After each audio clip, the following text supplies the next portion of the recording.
up, everybody? I stole your intro, bud. Howdy ho, friends. But welcome back. This is another episode of Living Life Intently. It's a Live Life Intense podcast. If you don't know, we're a Cape Breton adventure brand campground and tour company. And I'm your host, Lee, or one of the hosts, Lee Frazier. And joining me is, Mr. Jonathan Canary. Yeah, there you go. So I guess this week, we actually, to be honest, we didn't really have anything organized. So we figured we'd do, something talking about, with all the weather changing and it's getting a little warmer out, even though we still have a lot of snow on the ground here in Marguerite. It was like +7 today. It's coming into spring and we wanted to talk about some stuff to look forward to for the summer, right? Clocks are going forward on Saturday. Yep. Clocks are going ahead. Yep. So it's a little milder out there. So. Yep. There's still snowmobiles out, but and you still snowshoe and ski, but it is getting, we might say this and then next week we get hit and it's like -20. Yeah. I think we're getting a bunch of rain on the weekend. So. Well, whatever. But yeah, so we figured we'd, talk about some stuff about summer, the look ahead for the summer season. I'm sure most people are starting to kind of look forward to warmer weather and think about things that are going to be happening and, trips they want to do this summer. I can't even talk. My God, that's horrible. I hear there's a big canoe trip coming up, Lee.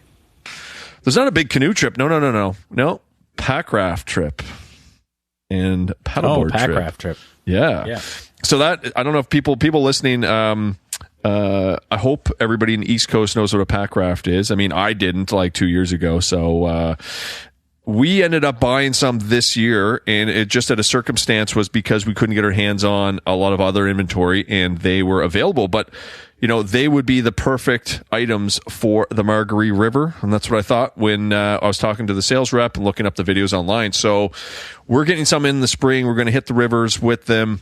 And then we're going to be selling a multi-day trip similar to the one we did down the Marguerite last year. If people followed us on social, we did this 4-day canoe trip down the Marguerite River. We went to the very top, the headwaters, as high as we could go with enough water, and we paddled from there to the harbor. And it took about pretty much 4 full days of paddling, navigating the river because the upper river has a lot of whitewater, a lot of rapids. So, last year while we were on the trip, I looked at everybody and I said, there's no way I'm marketing this and trying to take people as like a guided trip. But hey, here we are.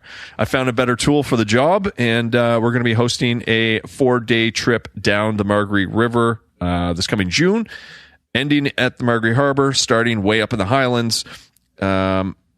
Camping at our place or in the glamping tents, whatever you guys want, whoever's joining. And we're capping it off with a private dinner at the Bite House in Badek. So pretty excited about that one. That sounds incredible. Yeah, well, maybe you'll come and almost die again. Maybe. Speaking about dying, I hope everybody liked that podcast we did last week. Jonathan actually did all the work and everything on that. All I did was throw some EQs and mastering stuff. But yeah, man. Did you get much feedback from that episode? I got a ton of feedback, man. A lot of people really enjoyed that episode. So I think maybe after our future trips like this, we'll do a breakdown trip. We'll do a breakdown podcast just like that. And yeah. I hope it inspired some people. We got a lot of great feedback.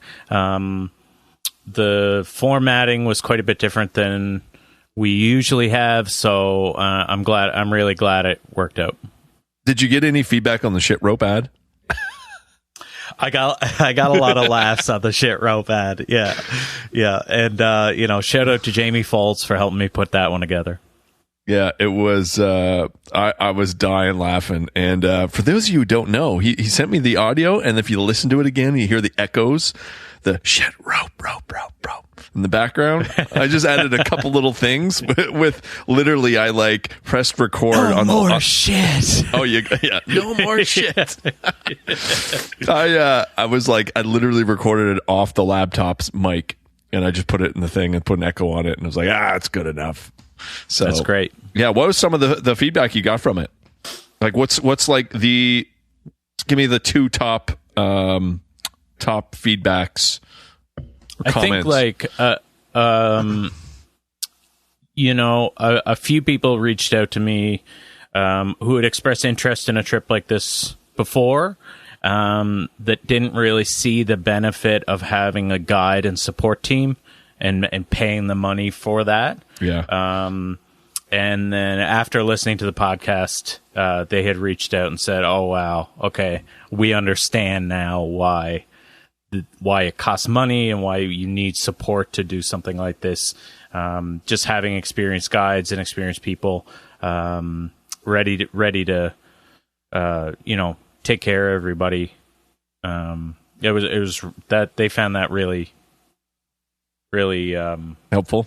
Inspiring. Helpful, yeah. Inspiring. I'm drifting off here. Go yeah, ahead. well, no, it's all, that's kind of like the general thought. I mean, that's how I thought. And I'm the one guy, but that's how I grew up here in Nova Scotia. And that's kind of what I thought, because things, stuff here in Nova Scotia, is very accessible for most people in terms of like adventures and stuff you can do. And, things aren't so the Highlands trip is one thing that is completely different than anything else you're going to end up doing here in Nova Scotia, because once you are back there, you're back there. It's not like you can walk out like, any backcountry hike, specifically say Pollett's Cove. I mean, that's an easy hike, maybe not an easy hike, but it's like comparable to being back in the Highlands. If you get hurt in Pollett's Cove, it's like a 2-hour walk out. You know what I mean? So, and, back there in the Highlands, if you do not know what you're doing or don't have the proper experience, things can go quite bad quite quickly. It's also about the terrain back there, right? So there's a lot of like little valleys and nooks that if you do not, if you go south of it or if you go west of it or whatever, you're in for like, quite a bit of backtracking and adding Ks on and not know where to cross. Like there's all that stuff. So as far as like guiding in Nova Scotia, I hear the same stuff from like fishing guides too, because people come to Margaree and they just want to rent gear and go fishing, and they don't see the value in hiring like say a fly fishing guide. But what the fly fishing guide is teaching you how to fish the holes, like the local knowledge of how the fish, which holes to fish, how to cast, how to land, all that stuff. So it's almost like your expenses, it's almost like going to school. It's like a mini version of school. You're going to pay someone to educate you to be a better person at that task. That's kind of how I look at it now. And so the other thing that I had some people comment on is that, we had a really diverse crew with us this time, age-wise, experience-wise, and we actually had a lot of ladies. Which was awesome. Yeah, it was really, really cool, especially since the International Women's Week was this week. It's really cool to see that. And so I had a few listeners reach out and tell me that they really connected with the folks who came on the trip. And yeah, I think that's really important too. Just so, oftentimes we hear, sometimes we go on these trips or people do some of these excursions and it seems like it's out of your grasp. It seems like you can't really connect to it because it's not at your level or whatever.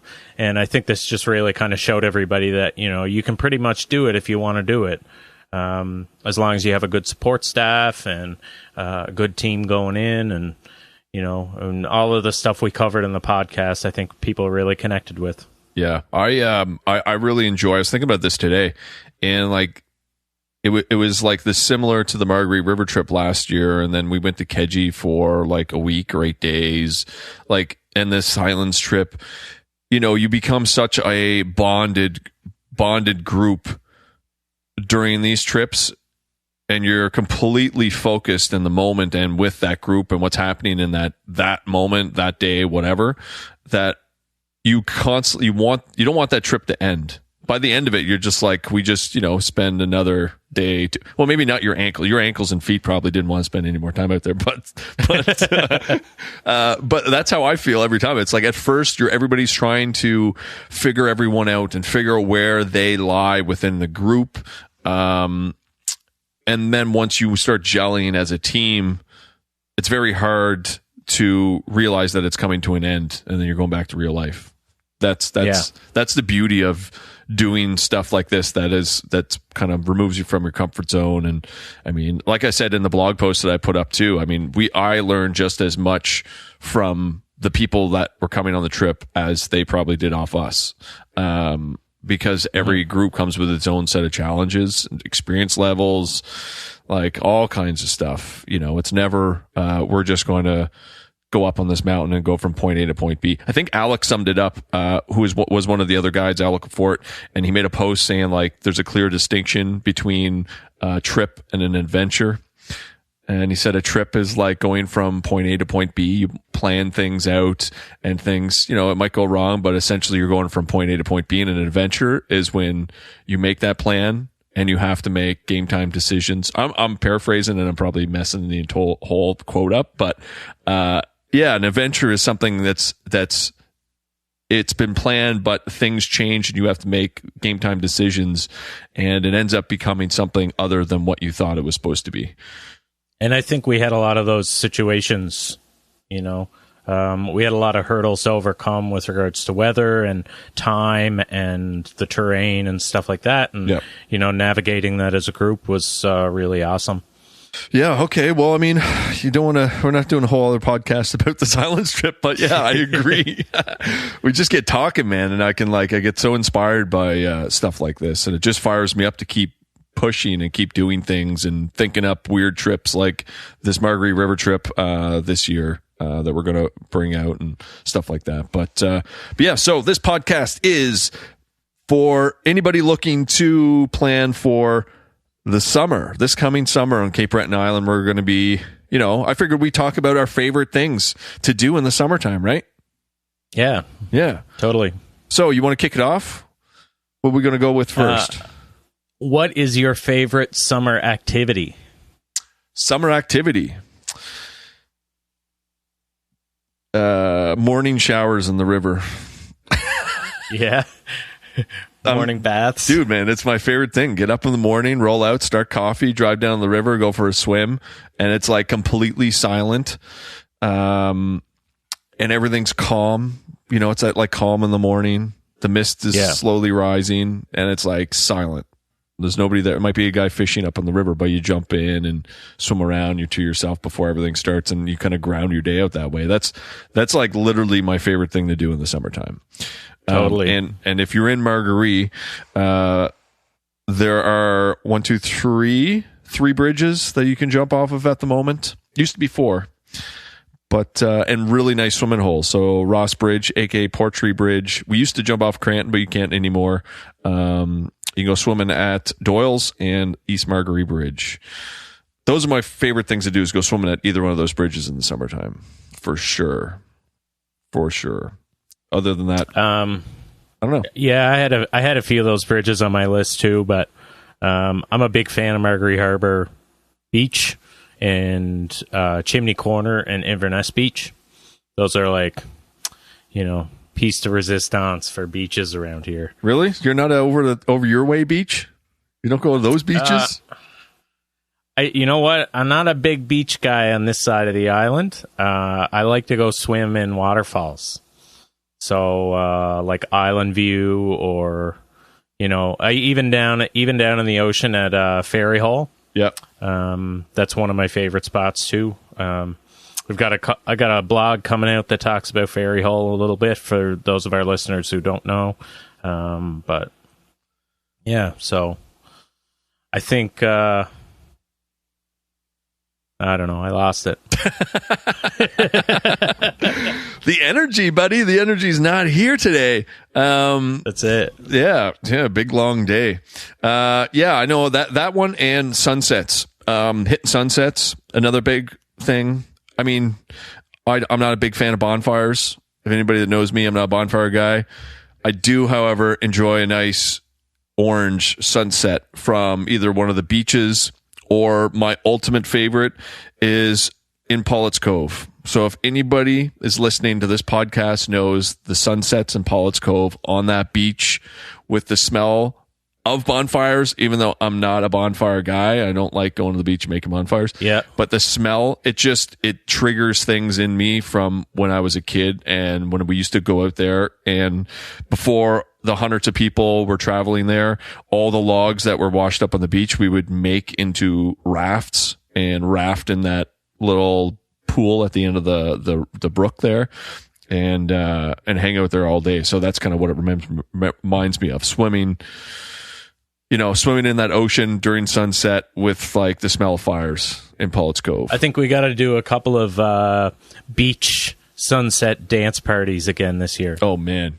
Yeah, that was really fun last year. Yeah, so to give everybody listening context, we were hosting a meditation yoga retreat in July or early August last summer, and for anybody that had been to our concerts, normally afterwards, Canary would set up the DJ gear in the barn, and we would have a dance party until probably like 1 or 2 in the morning after the shows. So when my friend Autumn, who runs the company that was coming down to do the retreat, came down the Marguerite, I pitched this idea of doing a pop-up dance party, sunset dance party at Marguerite Harbor Beach. And we ended up going down with a pop-up tent and speakers, music, and we literally had a bonfire. You were spinning fire. That's what it was. And everybody was cooking and eating, and Canary was spinning fire, and we were spinning beats, and right for sunset. It was probably something that I had been trying to do or wanting to do for like 10 years. And we finally did. Yeah, we'll do a couple this year and put the invite out online. Just can't make it too crazy. Not evolved status crazy, but no. Okay, so email list only. Yeah. So if you didn't sign up for that, head over and sign up. Yeah. So let's move on. Okay, so even though we are a campground, I want to get Canary's input on favorite places to camp or stay during the summer around the Cabot Trail. This doesn't have to be like actual accommodations. I was more or less thinking we'd chat about like maybe a little cool spots, maybe some like private campgrounds or, parks, campground, whatever, man, wherever you stay. I mean, other than sleeping in a hammock at my place underneath the cookhouse, that's off the list, but anything else? I like to go camping up on Cape Dauphin Mountain. Yep. Yeah, there's a lot of wildlife up there, and the forest is really active at night. So you can hear a lot of rustling, and you can hear some coyotes, and you can hear some owls and stuff like that. Also, one of my favorite spots to stay is the hostel. Highlands Hostel. We did a podcast with Bryson a few weeks ago, and they're really awesome people. And the Markland is up there as well, which is like an older style kind of resort with a bunch of cabins, and that's a really, really cool spot, especially if you're getting up and like hiking Sugarloaf or Tenerife or something like that. Really, really spot on place to stay.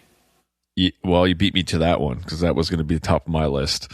Was it? Oh, buddy. Yeah. It's like my favorite spot to stay when I'm at a bar. It's like, so before we started doing the campground, I think maybe after the first year, and it was around the same time Bryson was kind of starting up too, I ended up down in Nicaragua, right? And I think I knew Bryson then. I think I knew he bought the church, but I thought he was just doing a museum. I didn't think he was doing a hostel. So anyways, I went down to Nicaragua, and my friend had a hostel in San Juan del Sur, so we hung out there for a while, and they had a network of hostels that, people that worked and stayed at his hostel, which was the Party Hostel in San Juan del Sur, they would leave from there midweek and go over to an island, which was, an hour or two drive and then a ferry, Ometepe, and they stayed at a place called Little Morgan's there. And that was the chill spot on this island. And then those people would come over to so there's like this share where these hostel workers and owners and people, they would kind of like cycle around to places.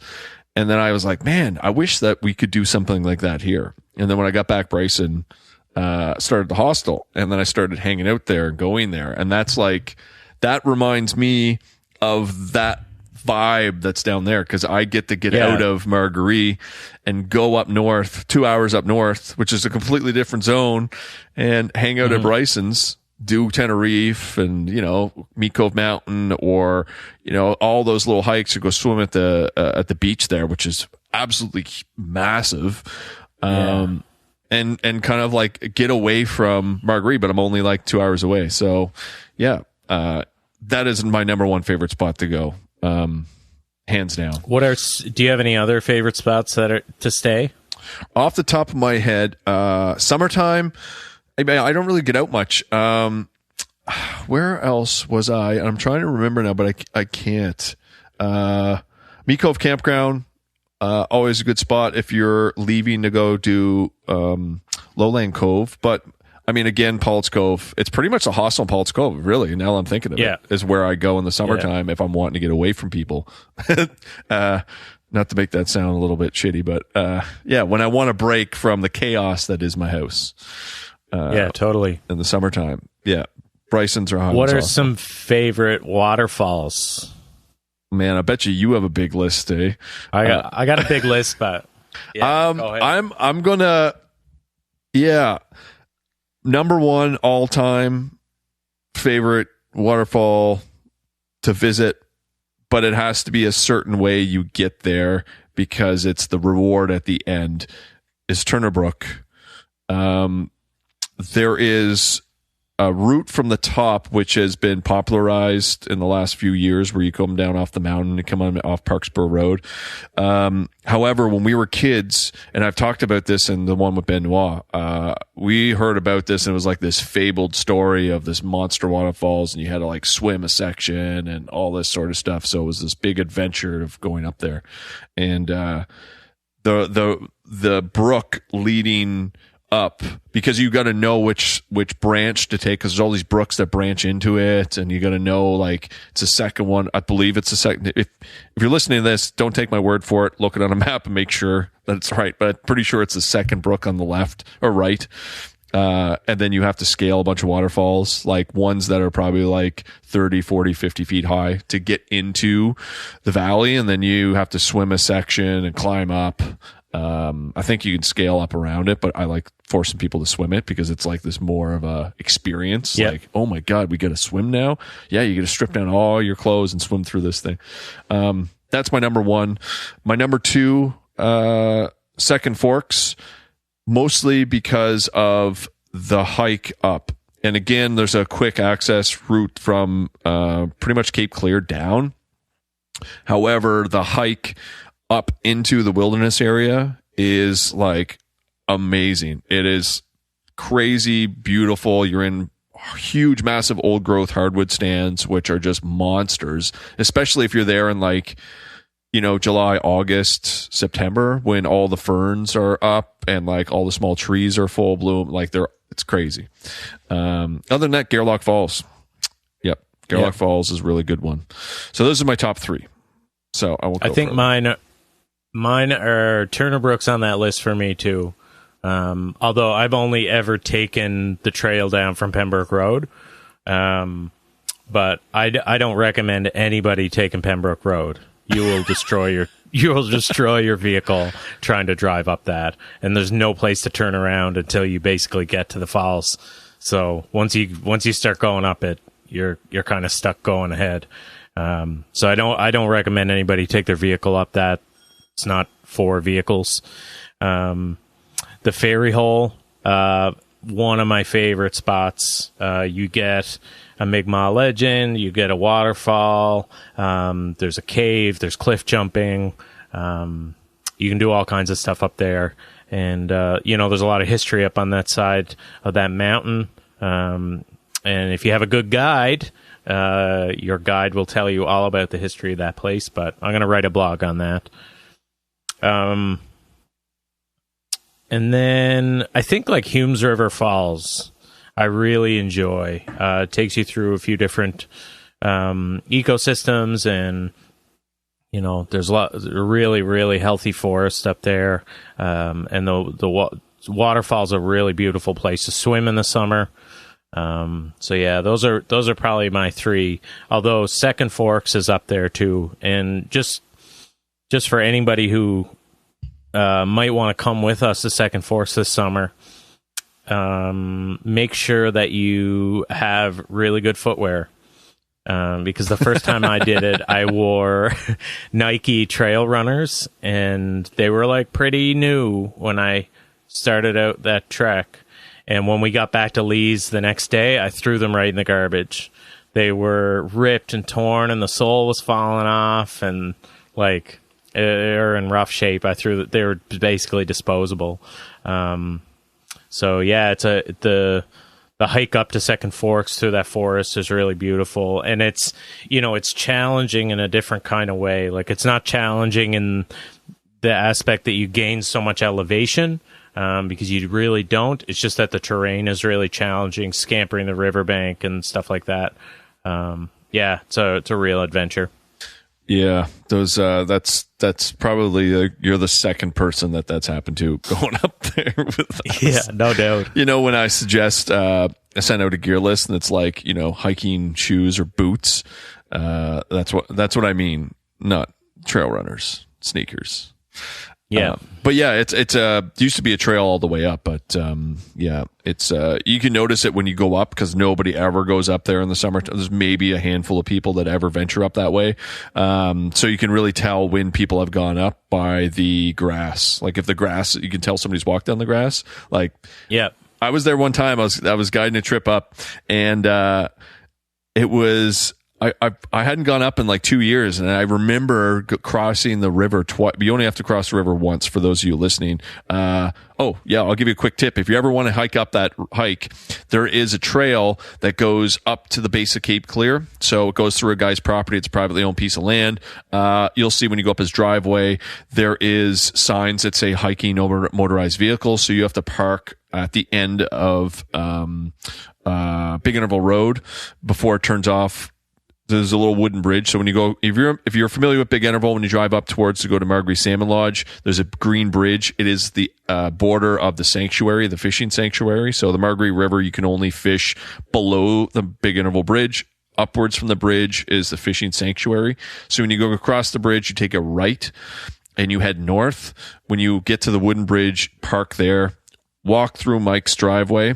You'll see signs that say hiking, hikers welcome, all that sort of stuff. You walk by his house, down the hill, across the field, by the lake, and there's kind of like a sign that marks the trailhead. It's like a fishing notice that says that this is a protected area and that sort of stuff. And you'll find the trail, and that'll take you right to the base of Cape Clear. Follow the river all the way up on the left-hand side until you get the Second Forks Brook. Cross the brook, take the right side of the brook all the way up to the falls.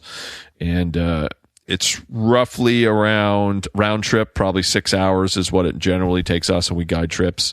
That's with a break at the falls. There has been other people that have taken 7 hours round trip or longer. So if you need any information about that hike, reach out. We do a couple overnight guided trips a year up there. We'll be hosting some this summer. We'll have the dates on the website soon, because I'm building out a new section of our website to house all of this stuff with a lot of information, including elevation gains, terrain types, difficulties, what to look out for, proper gear list, that sort of stuff.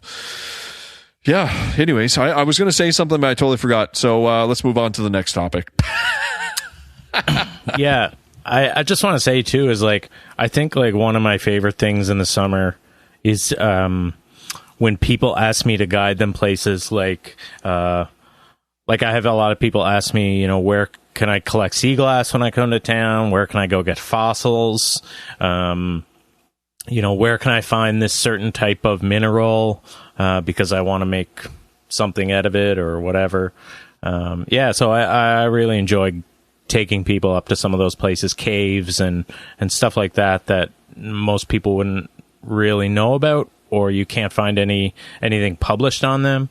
So yeah, just like, I don't know. I personally love that stuff. What are some gift shops, Lee? What are some places people can buy some knickknacks or some art, some stuff from local artisans? I'm trying to remember the place in Bedeck, which is like the old ice cream shop near the credit union. It's eluding me right now. It's a... Hold on. I have this. It's called Flying Kite. Yes. Yeah. Great spot. They had their... I meant to buy it, and I meant to go back, and I totally forgot before Christmas.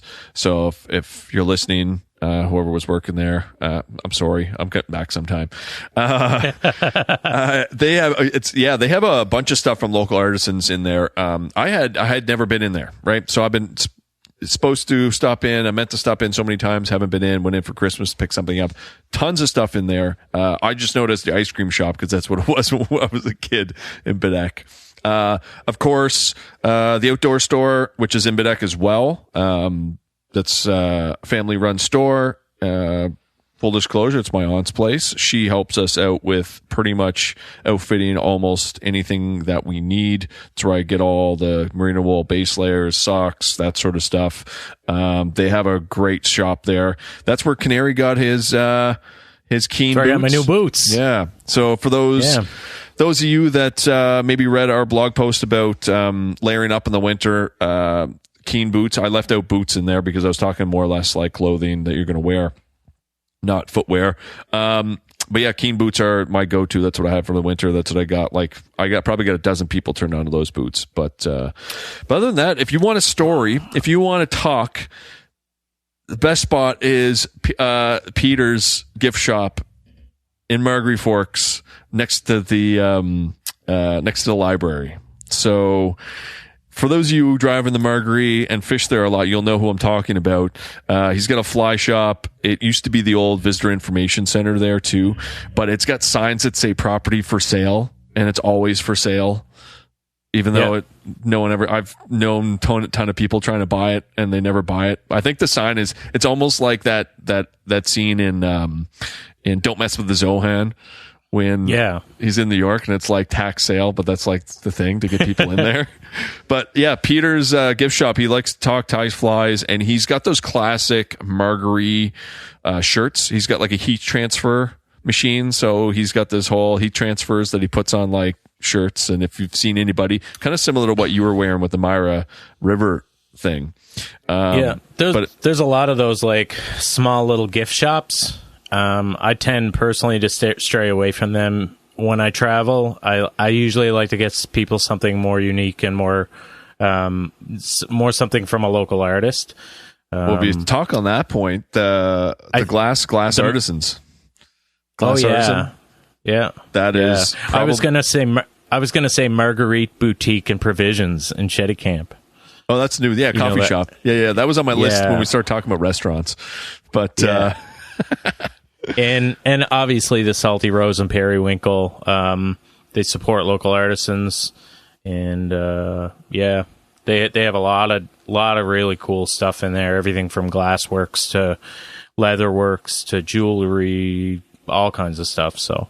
Yeah, and these are like for those listening, these are kind of like Cabot Trail specific stuff. That is where most of, say, my knowledge would come from, because I don't venture far away from the Cabot Trail for the most part during the summertime. So I don't have that much. Max Gallery is in Margaree too. Yep, right across from the Dancing Goat. She's got a lot of stuff in there. We used to sell. That's where we used to sell. Start selling our fishing hats, Margaree fly fishing hats. Oh, cool. Yeah, and then of course at our place too. But then they became super popular, and I couldn't keep them in stock. But little tip on those. I got new stock coming in soon. So for those of you that have been emailing, there you go. So I mean, we got gift shops, which they used to be a huge thing on the Cabot Trail. Now they've kind of teetered off. There's been a couple places sticking around, new things popping up. But as far as like mainstays on the Cabot Trail, I guess my last thing that I want to talk about is favorite restaurants or pubs. And we don't have to stick to the Cabot Trail on this one, but this is kind of the theme. But what are some of your favorite spots in the summertime because listen, this could be ice cream spots. This could be cafes. You know, I know you like your ice cream. I love a good ice cream. Yeah, the ice cream shop in Marguerite, love that ice cream shop. Love the Dancing Goat. L'Abri, I know, is going to be on your list. And the Red Shoe Pub's probably going to be on your list too. And those are my spots. Yeah, you killed it. You killed my list. No, yeah. So because of, like I said, I don't venture that far away in the summertime, so I kind of stay close. L'Abri is pretty much I'd hate to see what I spend every summer at L'Abri, to be honest. So that is probably where the majority of my personal expenses go to, is L'Abri, Cafe and Bar and Chetty Kim. Always good for a nice rum and coke. And I'm a big fan of the fish and chips. Big portions. Yeah, my favorite spot. It's also a really good spot to upload everything, because the Bell internet is so horrible in Marguerite that I have to drive half hour away to upload absolutely anything, which is also a good excuse to get out in the evenings and go get some food. The Cabot Panorama used to have a really good seafood. I was just gonna look up the name of it. Yeah, Panorama. Because for like a really, really nice, fancy, like kind of gourmet style restaurant, it's actually really affordable. Yeah. Yeah. They weren't open last summer because of, I imagine, COVID and all that stuff. The public house is really good. I just, there's only a couple things on there that I really like. But the Panorama, as far as a kind of a more classy joint, if you want to go out on a date, I went there one time and they had like this tomahawk, this like 50 some ounce tomahawk steak. It was like 100 and some bucks. And I was like, yeah, let's get it. Man, I was eating tomahawk steak for like days. So huge. It was like me and I think it was Allie. We're out there for dinner and I just kind of went splurged, and that was my breakfast, tomahawk steak for breakfast. You know what? I gotta shout out East Coast empanadas. It's between Englishtown and Bedeck. Yeah, it's just a little food truck. For those of you who don't know, an empanada is like basically the traditional version of a pizza pocket. And yeah, they're just absolutely deadly. So if you're looking to calorie load before or after a hike, yeah, stop into East Coast empanadas. Yeah, I didn't get there yet this year. And there was one other thing that they've been a part of a lot of events. So the Coastal Restaurant in Ingonish, that would be my last suggestion. If you want a big burger, that is probably my favorite spot to stop at in Ingonish. I would have put on here the Bite House, because Brian's restaurant, up until he closed, was like the number one spot that I would go to eat during the summer if I could get a spot in the summertime. And of course, Absolutely. we do a bunch of events with him. We're actually doing our Northern Barbecue series. We're doing another barbecue this year for our season opener, Canada Day, and that may or may not have Garrett Mason tied to it. I don't know. That might have been a leak. But for those of you listening that's stuck on this long for this shitty podcast, that's the leak. That's a little tidbit information I'm going to give you. We're going to put updates for that in April. That's July 1st weekend. Garrett Mason, Bite House, going to be a rocker. But yeah, that's pretty much it for favorite restaurants. I don't want to kind of go deep into it, because, and I also, like, I'm not really interested in reviewing people that, especially I haven't eaten at in the last year. These are just like the top picks for when we were going around. And ideally, like, I know that these are on pretty, close to home from my location in Marguerite. But again, that's where majority of my experience has been in the last couple of summers. So to recap, the leaks on this podcast is that there are some multi-day trips coming out. Yep. There are some events happening. Yep. With possibly some secret dance parties. I would say there's definitely some secret dance parties. Yeah. Right? Yep. And then there's the leak of paddle trip down the river. Yeah, so I mean, I guess I'll talk about I just want to mention about the multi-day trips. They've been something that we've been wanting to do for a long time, and just trying to see how they were going to work logistically, and to see how each package was going to be, if put together for clients and for guests that want to come on board.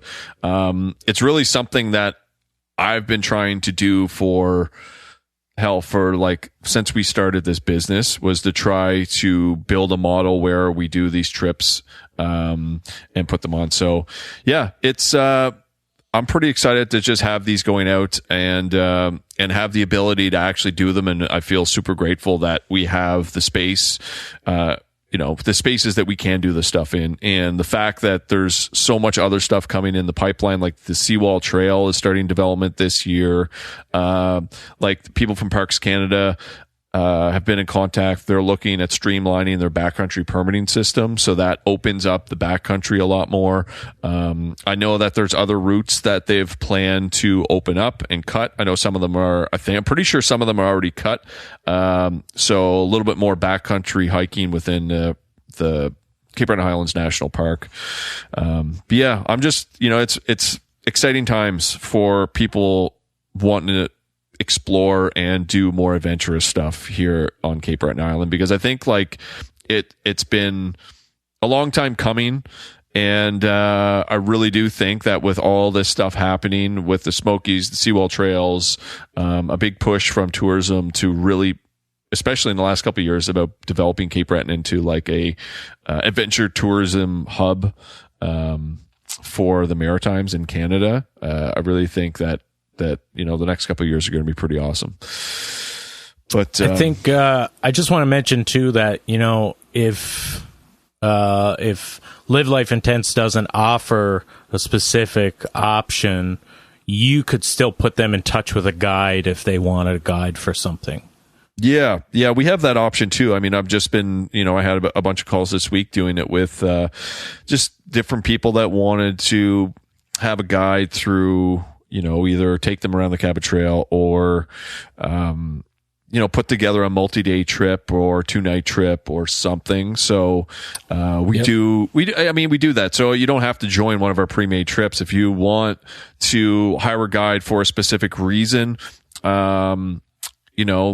just reach out, and we have myself or Alec and a few other people that we see who's available and send them out with you and kind of go down the entire process. And what we've been really trying to do is give, like I said earlier in this podcast, was give an educational experience. It's not just you're hiring somebody to take you from point A to point B. We'll bring you on board. We'll show you the gear that we use, why we use the gear, talk about navigation. If you want to go out and learn a little bit of map and compass, we'll teach you a little bit of map and compass, how to navigate with map and compass, give you the compass, and, see if you want to navigate it if we're doing backcountry.